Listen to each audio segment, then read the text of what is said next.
Deshaun coming? He come. This is how boxing coach Jamal Cannon spends some of his afternoons, shuttling students from school to study hall. Come on. Oh, goodness. Hey, how you doing, boss? Cannon and his students eventually arrive at DRW College Prep High School in Chicago. All right, let's knock it out so we can train. To hit the books before hitting each other. Corner right there. Goes on the outside corner. Now let's get this side on. One big push. 3, 2, 1, go. Come on, you got it. There it is. All right. They transformed the school cafeteria into an after-school boxing club called The Block.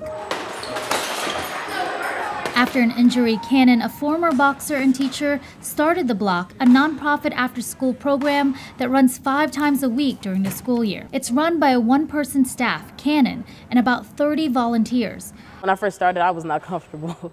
I was scared. I was very scared. I thought I was gonna get like knocked out.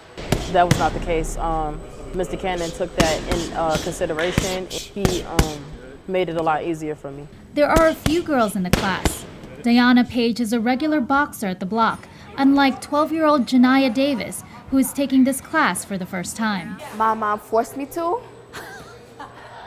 I did not want to go. She said, "You better go. So if people mess with you, you can like fight them." After she was taught some basics, Janiyah got a little too comfortable. Oh, don't hit my face. Okay. All right, guys. This neighborhood is called North Lawndale in the west side of Chicago. 2 years ago, the Chicago Tribune ranked it the second most violent community in the country. About 280 shootings and 30 homicides. Crime is high, but income is low. About 43% of the community's population lives in poverty. For 7 years, The Block has been training kids like Deshaun Wheeler the basics of boxing, as well as the discipline to do well academically, despite the challenges stacked against them. So I had like a lot of D's and F's, probably like a few C's. I got all B's and 1 C. Gun violence is the norm for some of these students. I was taking out the trash, and all of a sudden, as I was coming back to the house, they started shooting and bullets was flying everywhere. And I already know they shoot a lot around the Lawndale area.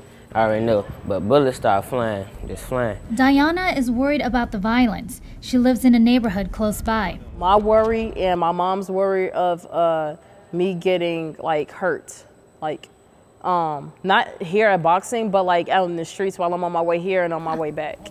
Cannon has seen the difference in his student fighters. He says GPAs have increased and 100% of his seniors graduate and get accepted to college. Cannon also says he had a 100% graduation rate for his underclassmen until this year when one of his students failed. And I had to look at what my role in this was, because ultimately it's his responsibility, absolutely. But we could have done something to spur him to do better. Despite that setback, Cannon's dedication to his students and his community is what keeps this program running successfully. When you talk about violence, when you talk about crime, those are foremost on everybody's mind here. I think a lot of times when people talk about Chicago, they think that nobody is fighting back. They think that nobody cares about the things that are happening in the city, and that's because they're not talking to people from Chicago. The reputation that this city takes on, like we're swimming in violence and we're not doing anything about it, is absolutely false. We wake up and fight every day, and it's a fight that I know that we're going to win because we're that strong. It may not be covered when we win it, but we're going to win it. Tyler Matthews is one of The Block's success stories. He began boxing his freshman year, graduated high school, and now attends National Louis University. He's won several boxing competitions, including the Golden Gloves and the U.S. Intercollegiate Boxing Championship. Even though he graduated high school, Matthews returns to The Block to spar with his coach. I wanted to return for The Block because it feels like another home for me. So I also wanted to help it grow over the years. So that's why I decided to stay in Chicago so I can be a part of something that I showed dedication in for the past 4 years. The after-school program has trained 110 students this school year and about 250 students since its inception. Despite its successes, there were sacrifices. Cannon took a pay cut to run the program full-time, and he relies on volunteers, donations, and grants. One of the things I try to get across, and maybe this is me trying to model this idea to our kids, is that success is going to take sacrifice. So if the block's going to be successful, if I'm going to be successful, I had to sacrifice to make that happen. And hopefully that's something that they're picking up on. They see, like, if this is my dream, it's going to take a lot to get there, just like it takes me a lot to get there right now. Cannon's next goal is to spread the block in schools throughout Chicago.